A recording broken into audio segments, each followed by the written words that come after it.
बोलिए श्री राधा वल्लभ सरकार की जय। सद्गुरुदेव भगवान की जय। प्यारे प्रभु प्रेमियों, अगले 2-3 दिन से हम दिनचर्या की चर्चा कर रहे हैं, जो छोटी छोटी बातें हैं जो हर अच्छे व्यक्ति को करना चाहिए। तो किस तरह से उठना है और उठने के बाद क्या करना है, और उसके बाद भी जो प्रातःकालीन दिनचर्या है उसको कैसे करना है, स्नान कैसे करना है। स्नान की भी एक विधि होती है भक्तों, वो आपने कल श्रवण किया। और स्नान करने के बाद में भक्तों सबसे पहले जो नियम है सनातन धर्म का और हम सब के लिए जो लागू होता है वो है, स्नान के बाद भगवान सूर्य नारायण को जल अवश्य दें। एहि सूर्य सहस्रांशो तेजो राशि जगतपते अनुकाम्पय माम भक्ता ग्रहणास्कर दिवाकर। इसका मतलब ये मंत्र है जल देने का। भगवान सूर्य को ऐसा नहीं बोल सकते तो ओम घृणी सूर्याय नमः, ओम मित्राय नमः, ऐसा भी आप, ये भगवान सूर्य का नाम है, मित्राय नमः, है ना।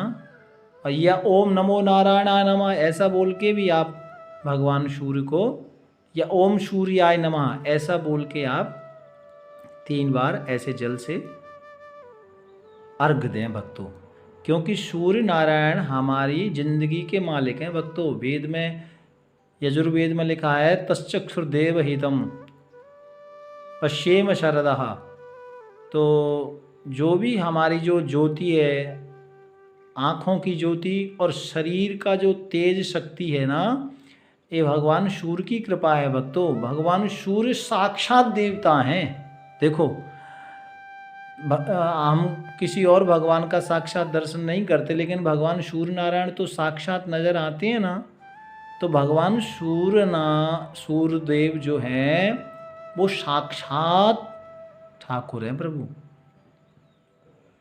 इसलिए भगवान सूर्य नारायण को आप जरूर से जरूर जल दें। कई बार लोग सोचते हैं, जो लोग जल्दी उठ जाते हैं, सोचते हैं स्वामी जी 5 बजे हम उठ जाते हैं या 4 बजे तो सूर्य तो नहीं निकलता, फिर क्या करें।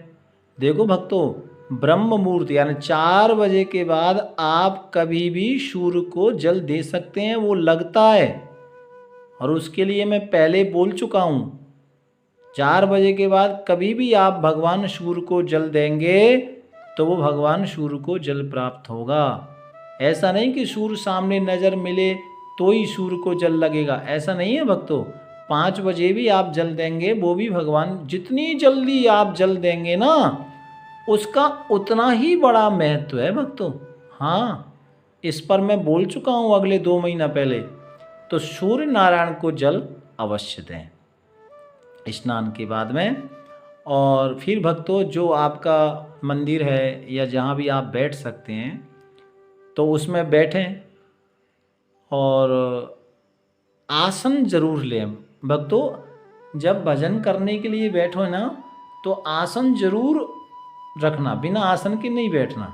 हाँ, ये भी एक बहुत बड़ी बात है। तो आसन डाल के बैठें और अपने गुरु मंत्र का जाप करें। जाप की कोई सीमा नहीं है भक्तों, आप जितना कर सकें। अधिकस्य अधिक फलम, जितना ज़्यादा करेंगे उतना ज़्यादा फल मिलेगा। तो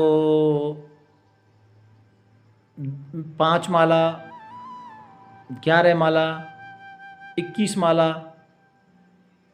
अच्छा, कई बार लोग मुझे कहते हैं कि गुरुजी आप आदेश करो कितनी माला करना है। तो मैं सोचता हूँ कि यदि मैंने बच्चे को बोला कि तू 21 माला कर, तो कई बार वो कर पाएगा और कई बार नहीं कर पाएगा, तो उसको भी कष्ट होगा और मुझे भी कष्ट होगा। और जब वो 5 माला भी करेगा ना, उसको करने के बाद में उनके मन में भी संतुष्टि नहीं आएगी, क्योंकि 5 माला हुई हैं, गुरुजी ने तो 21 बताई है या 11 बताई है। तो भक्तों, इसलिए नियम में मुझे लगता है कि नियम में बांधना गुरु को अच्छा नहीं है, क्योंकि कई बार ऐसा नहीं हो पाता ना, तो फिर मन में खिन्नता रहती है, अरे गुरुजी ने तो इतना बताया और मैं तो ये नहीं कर पाई, फिर ऐसा या नहीं कर पाया। तो ऐसा करने से क्या मनोबल टूट जाता है किसी भी भक्त का, और मनोबल टूटते टूटते एक दिन ऐसा हो जाता है कि फिर उनका माला जपने का मन ही नहीं करता, उनको लगता है मैं तो पूरा ही नहीं कर पा रहा। तो मेरा निवेदन ये है कि भगवान का भजन आप जितना करें भक्तों, उतना ही श्रेष्ठ है। तो आप अपने आप नियम बना लें जो आप कर सकते हैं, क्योंकि किसी को दुकान पे जाना है, किसी को कहीं जाना है, 5 माला 10 माला है ना, 21 माला, कितना आप जाप कर सकते हैं, अवश्य अपने गुरु मंत्र का जाप करें, ठीक है ना। और नहीं तो 1-1 मिनट भगवान गणेश का, माता रानी का, शंकर जी का, भगवान नारायण का, है ना, और भगवान रुद्र का, तो ये नाम, या भगवान सूर्य नारायण का, ये 1-1 मिनट ये 5 देवताओं के नाम जपें, है ना। गुरु मंत्र नहीं मिला है तो गायत्री मंत्र भी जाप कर सकते हैं, और इसी समय प्रातःकालीन गुरु मंत्र का जाप अवश्य करें जितना आपसे बन जाए। और भक्तों, जब आप, एक निवेदन, आप जब आरती जलाते हैं तो उसमें अगरबत्ती ना जला करके धूप का प्रयोग करें, क्योंकि अगरबत्ती के अंदर ना वास होता है, तो उसको अशुभ माना जाता है। इसलिए अगरबत्ती का उपयोग नहीं करना चाहिए, धूप का उपयोग करें, दीपक का उपयोग करें। और भक्तों, मैं तो कहता हूँ कि आपने थोड़ा सा कपूर भी जरूर, कपूर की आरती करना चाहिए, क्योंकि कपूर की आरती करने से हमेशा लक्ष्मी जी का वास रहता है, और घर के जो पितृ देवता हैं ना, वो भी बहुत प्रसन्न रहते हैं। जिस घर में कपूर जलाया जाता है, नित्य प्रति उसकी आरती की जाती है, वैसे ही ठाकुर के सामने थोड़ा उसको प्रज्वलित किया जाता है, तो उसका भी बहुत बड़ा पुण्य है। तो हो सके तो कपूर जरूर आप प्रज्वलित करें। और भक्तों, भजन के बाद, आरती के बाद में एक और थोड़ा सा ध्यान रखना है, जिस आसन के नीचे आप बैठे हैं ना भक्तों, एकदम नहीं उठना है कि नहीं अब भजन हो गया, आरती हो गई और बस चल दिए, नहीं। जिस आसन के ऊपर आप बैठे हैं ना, उस आसन के नीचे थोड़ा आधी चम्मच से भी कम थोड़ा जल डालना है ना, और वो जल डाल के अपने मस्तक से लगाना है, अपने मत्थे से लगाना है। ऐसा इसलिए क्योंकि जो आपने भजन किया है, जो आपने मालाएं की हैं, जो आपने एक तरह से तपस्या की है, आपने भगवान का नाम जपा है, तो वो नाम जप धन जो है वो आपको ही प्राप्त हो, इसके लिए ऐसा करना अनिवार्य है। नहीं तो वेद में लिखा है कि यदि ऐसा नहीं करते ना, तो जो हमारा भजन का जो पुण्य है ना, उसको इंद्र देवता ले जाते हैं, या वो इंद्र को चला जाता है, आप ऐसा भी कह सकते हैं। तो इसलिए आसन के नीचे जल जरूर डालें, और उस जल को अपने मस्तक से लगाएं।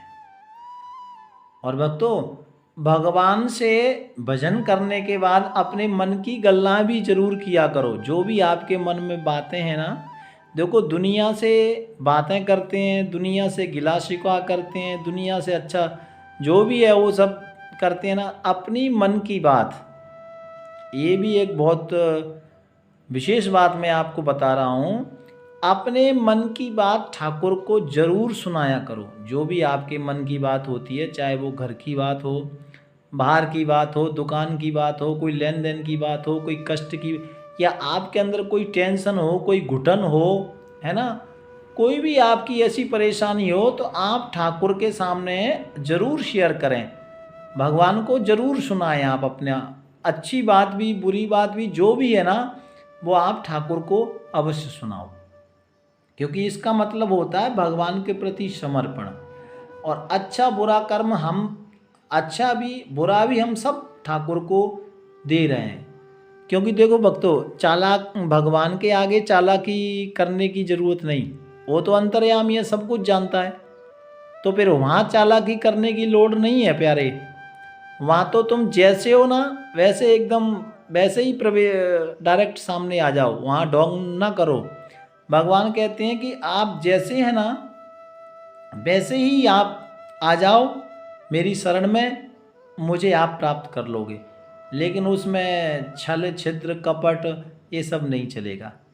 इसलिए भजन करने के बाद में अपने मन की जो भी बातें हैं आपकी, है ना, वो 30 सेकंड हो सकती हैं, 1 मिनट हो सकती है, जो भी है, अपने ठाकुर को अपनी बात जरूर सुनाएं। आप देखना वो सुनेगा, आपको मन में शांति मिलेगी, आपको लगेगा कि मेरा कोई है। हाँ भक्तों, ये मैं अनुभव करने के बाद आपसे ये बात शेयर कर रहा हूँ। इसलिए अपने मन की बात ठाकुर को जरूर सुनाया करो और फिर प्रणाम करके आगे की दिनचर्या में हमें भोजन कैसे करना है। भोजन क्या पति पत्नी एक थाली में पा सकते हैं, भाई बंधु पा सकते हैं, नहीं पा सकते हैं, इसका क्या नियम है, भोजन कैसे पाएं, किस तरह आसन लगाएं, कैसे बैठें, ये सारी चर्चा हम कल करेंगे भक्तों। प्यार से बोलो राधे राधे राधे राधे। राधा